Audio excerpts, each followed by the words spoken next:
why are you bothering to make YouTube videos? But if you go into this with just the full thought that, you know, you're going to put out a few videos and you're going to hit big and you're going to make a lot of money, right? Hey guys, what's going on? My name is Rob, also known as the Chesapeake Picker. I'm a part-time reseller based out of Virginia. If this is your first time to the channel, please consider liking and subscribing for more content. If you like anything you see here, it really helps me to continue to grow this channel. A little bit later in this video, I'm going to talk about a question that I got asked about making reselling videos, whether it's worth it to start a channel. So if you want to see that, stay tuned to that. I didn't really get to do much sourcing this weekend. I got called into work on Saturday. I got out at about 10, then I got home. There wasn't really a whole lot of sales around me, and the ones that were, at least that I saw, were mostly like baby stuff, little toddler things, like garden tools, and then some reseller stuff. So I don't tend to do a whole lot of, if I can see price tags on things that, you know, obviously look too much, or see too much new in-box stuff, I just kind of steer clear of those because I know I'm just going to waste my time. And there was nothing out and around in my area. They were all out in the Virginia Beach area, which I just said in a recent video, I don't have much success out in Virginia Beach. So I did stop at a couple Goodwills, CHKD, picked up a couple small things, but that's really it. I'm going to get into a few things that sold. Pretty light sales weekend because I didn't do a whole lot of listing this week, but still got some cool stuff. First one I got up here is just a PlayStation manual. That's it, just a PlayStation. This is, what is this? Brave Fencer Musashi. Actually had a viewer reach out to me, said that they were asked if I was the same Chesapeake Picker they saw on YouTube, and so they were gonna bid on it. They did not win. I don't even know if they placed a bid, but anyway, this one I start off at a auction price of $9.99. It sold for $31 plus shipping. Now I gotta say, right after the bidding closed and the guy won, who was somebody that scooped right in at the end and took it from everybody, which, you know, tends to happen. They messaged me asking me if I could just throw this in an envelope, throw a stamp on it to save on shipping costs. All right, so here's my thought process. First off, you just spent $31 on a user manual. You really want to save on the $4 shipping? I mean, it's going out first class. It's, you know, under 4 ounces. That's pretty much nothing. But I told them I can't do it. I'm sorry. You know, there was a little bit of back and forth messaging. I thought I was going to have to end up just canceling that order. But after I explained my thought process, they got it and said, hey, if we do business again in the future, you know, maybe you can understand. So basically what I told them is, I can do that, but I'm going to lose all my seller protection. I'm going to take away something with tracking, and I'm going to ship it out to you, and then all you got to do, not saying you would do it, but all somebody has to do is say, I didn't receive it, eBay's going to side with that person, and I'm going to lose my money. And they got it. Now, I have a friend that's been selling on eBay for just as long as I have, but turned it into his full-time career. He sells dart supplies, and he actually has a physical store now that he bought from someone.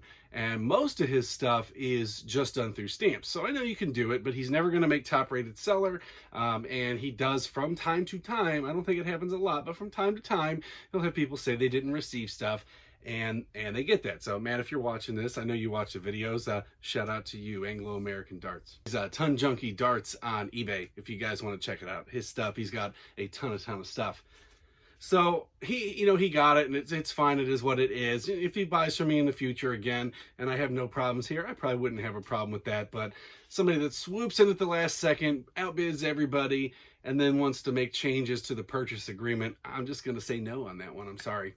So I got this horror movie DVD double feature, Voodoo Island and the 4 Skulls of Jonathan Drake. I picked this up at a small thrift store, like a privately owned one, for $1, and it sold for $19.99 with free shipping. You hear that little rattle around in there? I don't know if you guys can hear that or not, but that tells me that this thing is not going to go out super secure. I don't want this popping out, so I'm going to take a piece of bubble wrap and just put it on the inside, kind of fold it in half to keep that thing locked in place, because you don't want it to go around bouncing around in the mail and end up bad. Before I get to the next sale, I'm going to share with you guys something that happened this week. This always seems to happen with DVDs. If you've been watching this channel, most of the problems I tend to have is selling DVDs. And I don't know why. I mean, I sell a bunch of them, but the ones that have the biggest issues, that's where it is. So I sold this copy of School Ties. Cheap one. I never mentioned it on the channel. Sold for like $5 and something.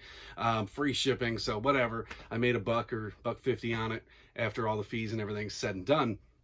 But the person sent me this message with pictures attached, said this thing came in the mail, destroyed, no disc, I want my money back. So I looked at this thing and I mulled it over for a little bit. I'm going to show you the pictures up here on the screen of this thing, and it's so damaged that I don't even have to blur anything out because you cannot make out any info on this thing. I messaged them back that this thing looks like it was salvaged from a fire. I don't know what the hell happened here, but I mean, it's ripped open on both sides. The disc is gone. The box is crushed, and it literally looks like you threw it in a bunch of charcoal and rolled it around or drug it behind a truck. I don't know what happened, but the post office should be ashamed of themselves for shipping this thing out. And if this person went through the trouble to scam me by destroying it, like let's say they made a copy of the disc and they were like, okay, I'm going to scam this guy out of this $5. More power to them, because that effort they put into it took longer than it would to have just watched the movie, and they made nothing. I mean, it was a low feedback eBayer, like 24, so who knows? You know, I could have gotten scammed on it, but it is what it is. I lost like $3 or less than $3, minus any shipping costs, so whatever, it's over and done with.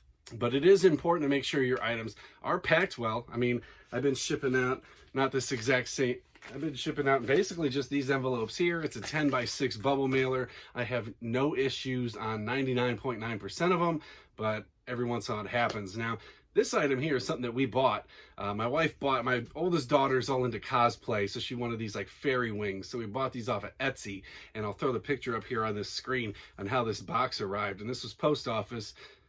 This thing looks absolutely ridiculous. I mean, it was bent. It looks like Captain America grabbed the box and it was made of steel and just bent it in half. I mean, I don't know what they were thinking delivering this thing, but again, you should be ashamed of yourself for doing that. Luckily, the item was made of wire, so I took it out, I just bent it back, and even cooler thing about it, this was the bubble wrap that came inside. It was just wrapped up in that box in all this bubble wrap, and this is like the medium-sized bubble. So I got basically half a roll in there for free, so I'm gonna keep that, but you know, keep that kind of stuff in mind when you're shipping stuff out, especially odd-shaped things, to maybe reinforce it to protect them. I picked this up at Salvation Army not too long ago. It's this big mug here. This is from the Prancing Pony. So this is a Lord of the Rings item. Very few of these out there, very few in the States. Most of them I saw sold were overseas. This sold for $23.99 with plus shipping, and I only paid $1.99 for it. So pretty good profit on that mug. Another one of these little vintage gumball things here. This is Pittsburgh Steelers back from the late 80s, early 90s. I got this all with my Redskin stuff. Not a big seller. They go for $9.99 with free shipping. And this just goes in a 4x4x4 box. Ships out 3-ounce rate. So next thing I got up here is this Penn Senator reel. I sold one of these a while ago on the store for like $149. This one here, I think it did not sell for as much because it didn't have a little key that comes with it.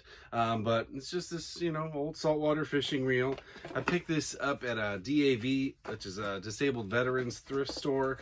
I don't often find good deals in there, but the things I do find, I tend to make a pretty good penny on. So I picked two of these up for $6 a piece. This one I sent out an offer. I had it up for like $111. It was on sale.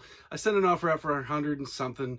They counted it at $100 and I sold. So $6 in, $100 out. And this thing will probably go out in a Region A box. It's a little bit heavy and it is small, so I should be able to get that out and make that the best deal as far as price goes. I just picked this up yesterday. It was this, it's the concert for New York City. It's like a 9/11 tribute. I picked this up at a thrift store for 98 cents and it sold for $19.99 with free shipping next day.